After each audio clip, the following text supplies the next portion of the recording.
Welcome to spiritual spark light. உலகில் பிறந்தவர்கள் அனைவரும் இறந்தே தீர வேண்டும் என்பது வாழ்க்கை நியதி. ஆண்டாண்டுதோறும் அழுது புரண்டாலும் மாண்டார் திரும்பி வரமாட்டார் என்பதும் அனைவருக்கும் தெரிந்ததுதான். மரணம் எனும் நிகழ்வை கட்டுப்படுத்துகிற தேவன் யமன்.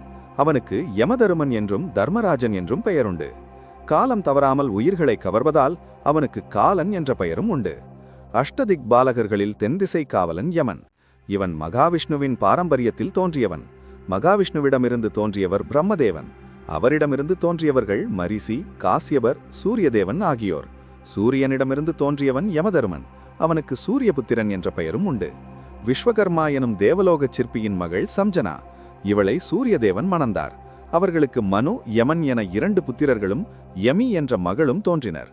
சூரியனின் கடும் வெப்பத்தை தாங்க முடியாத சம்ஜனா தனது நிழலான சாயாவை சூரியனிடம் விட்டுவிட்டு தவம் புரிய வெகு தூரம் சென்று விட்டாள்.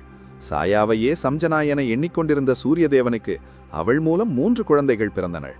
அவர்கள் சனி, மனு, தப்தி ஆகியோர். யமனும் சனியும் சூரிய புத்திரர்கள், எனவே சகோதரர்கள். யமன் இயற்கையிலேயே நியாயஸ்தன், நீதி நேர்மை தவறாதவன், சத்தியத்தின் பிரதிநிதி. சம்ஜனாவின் நிழல்தான் சாயா என்ற உருவத்தில் சூரியனின் பத்தினியாக வாழ்ந்து கொண்டிருந்ததை அறிந்த யமன் சாயாவை குற்றம் சாட்டினான். அவள் சூரியனை ஏமாற்றுவதாக குறைகூறி கோபத்தில் காலால் உதைத்தான். இதனால் கோபமடைந்த சாயா யமனுக்கு கால்களில் ஆறாத புண் ஏற்பட்டு துன்பப்படுமாறு சாபமளித்து விடுகிறாள். பின்னர் சூரியனின் ஆணைப்படி யமன் சிவனை குறித்து கடும் தவம் இயற்றினான்.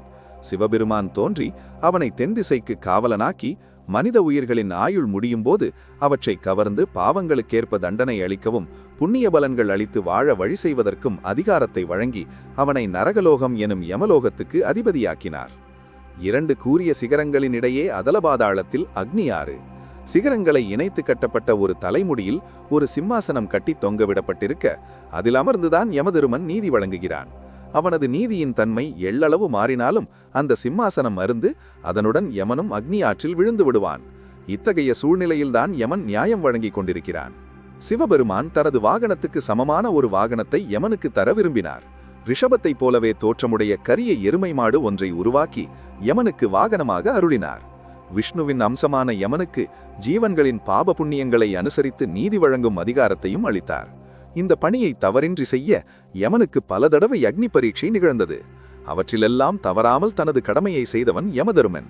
ஆனால் ஸ்ரீராம அவதார முடிவில் யமனுக்கு ஒரு பெரும் சோதனை ஏற்பட்டது. ராவண சம்ஹாரத்துக்கு பிறகு ஸ்ரீராமன் அயோத்தி திரும்பி முடிசூட்டிக் கொண்டான். இருந்தாலும் யாரோ ஒருவன் சொன்ன அபவாதத்துக்காக சீதையை காட்டுக்கு அனுப்ப நேர்ந்தது. வால்மீகி மகரிஷியின் ஆசிரமத்தில் ராமனின் புதல்வர்கள் லவகுசர்கள் தோன்றினர். ஸ்ரீராமன் அனுப்பிய அஸ்வமேத யாக குதிரையை லவகுசர்கள் தடுத்து அதனால் ராமனே தன் புதல்வர்களை எதிர்த்து போரிடும் நிலைமை உருவாயிற்று. பின்னர் லவகுசர்கள் யார் என்று அறிந்து மனமகிழ்ந்தார் ஸ்ரீராமன். அவர்களுக்கு முறைப்படி பட்டம் சூட்டப்பட்டது. ஸ்ரீராமன் தனது அவதாரத்தின் கடமைகளை முடித்து மீண்டும் வைகுண்டம் செல்ல வேண்டிய தருணமும் வந்தது. இந்த பணி நிறைவேற யமனுடைய கடமை முக்கியமாக இருந்தது. மகாவிஷ்ணுவின் சக்தியை ஸ்ரீராமனின் ஸ்தூல சரீரத்தில் இருந்து எடுத்து மீண்டும் வைகுண்டம் சேர்க்க வேண்டியது யமனின் கடமையானது. அப்போது யமதருமன் பிரம்மதேவனை வேண்டினான். பிரம்மன் தோன்றி இதற்கான வழிமுறையை அவனுக்கு எடுத்துரைத்தார். அதன்படி யமதருமன் அதிபலா மகரிஷியின் சீடன் போல் வடிவெடுத்து அயோத்திக்கு வந்தான். அங்கே ஸ்ரீராமனை சந்தித்தவன் தான் ராமனுடன் தனியாக சில தேவ ரகசியங்கள் பற்றி பேசவிருப்பதாக யாரும் தங்கள் அறைக்குள் வரக்கூடாது என்று நிபந்தனை விதித்தான். அவனது விருப்பப்படியே ஸ்ரீராமனும் தன் சகோதரனான லக்ஷ்மணனை அழைத்து அறைக்கு வெளியே காவலுக்கு நிறுத்தினார். தாங்கள் பேசி முடிக்கும் வரையிலும் யாராக இருந்தாலும் உள்ளே விடக்கூடாது என உத்தரவிட்டார். யமனும் ஸ்ரீராமனும் அறைக்குள் பேசிக் கொண்டிருந்த போது துர்வாச முனிவர் அங்கு வந்து சேர்ந்தார். ஸ்ரீராமனை பார்க்க வேண்டும் என வலியுறுத்தினார். லக்ஷ்மணன் அனுமதிக்கவில்லை. ஆனால் துர்வாசர் அவனை அலட்சியம் செய்யாமல் கோபத்தில் ராமன் இருந்த அறைக்குள் சென்று விட்டார். இதனால் தன் கடமையை சரியாக செய்ய முடியவில்லையே என்று கலங்கினான் லக்ஷ்மணன். சரையூ நதிக்கரைக்கு ஓடோடிச் சென்று ஸ்ரீராம் ஸ்ரீராம் என்று ஜபித்தபடியே ஆற்றுக்குள் இறங்கி பிராணத்தியாகம் செய்தான். தகவல் அறிந்த ஸ்ரீராமன் யார் தடுத்தும் கேளாமல் லக்ஷ்மணனை தேடி சரையூ நதியில் குதித்து அதன் வெள்ளத்தில் மூழ்கினார். ராமாவதாரம் முடிந்தது. யமதருமன் தனது கடமையை முடித்துக்கொண்டு ராம லக்ஷ்மணர்களின் ஆத்மாக்கள் வைகுண்டத்தை அடைய வழி செய்தான். நஜுக்கேதஸ் என்பவன் யமதருமராஜனை சந்தித்து அவனோடு பேசி தனது சந்தேகங்களை தீர்த்து கொண்டதாக உபநிடதம் கூறுகிறது. அதுபோலவே ஸ்ரீராமனும் யமனுடன் உரையாடி பிறப்பு, இறப்பு, ஆத்ம விடுதலை பற்றிய பல தத்துவங்களை தெரிந்து கொண்டார். அடுத்ததாக விஷ்ணுவின் கிருஷ்ண அவதாரத்தில் வேதங்கள், உபநிடதங்கள், சாஸ்திரங்கள் ஆகிய அனைத்து தத்துவங்களையும் அனைவருக்கும் கண்ணன் உபதேசமாக வழங்குவதற்கு ராமாவதாரத்தில் யமதர்மராஜனோடு உரையாடிய சம்பவமும் உதவியிருக்கலாம். அவதார புருஷர்களுக்கே உபதேசம் செய்யும் அளவுக்கு ஞானம் பெற்றவன் யமதருமன். இதற்கான வரலாறும் ஒன்றுண்டு. 16 வயது நிரம்பிய மார்க்கண்டேயனின் உயிரை கவர யமதருமன் சென்றபோது மார்க்கண்டேயன் சிவலிங்கத்தை கட்டிக்கொள்கிறான்.